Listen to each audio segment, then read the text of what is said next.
The overall goal of this next-generation sequencing targeted amplicon assay is to detect pathogenic mutations in patient tumors for therapeutic use, including diagnostic, prognostic, and response to targeted therapy.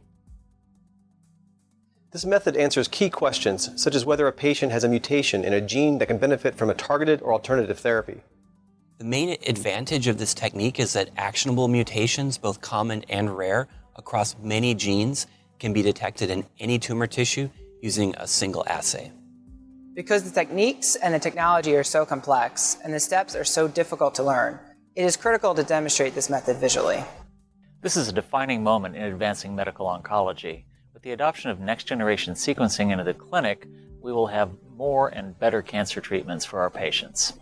Our CPD technologists, Barnett, Patrick, Candrea,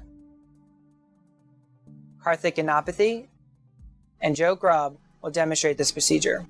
I will also aid in this process to show the more complex parts of the assay.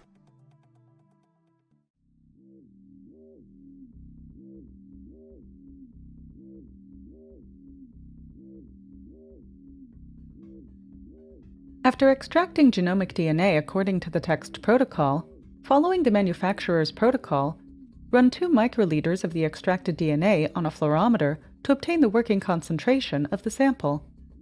To create an amplicon library, in a semi-skirted 96-well plate called the Hibe plate, add the necessary volume of low EDTA-TE, 5 microliters of the panel's oligotube,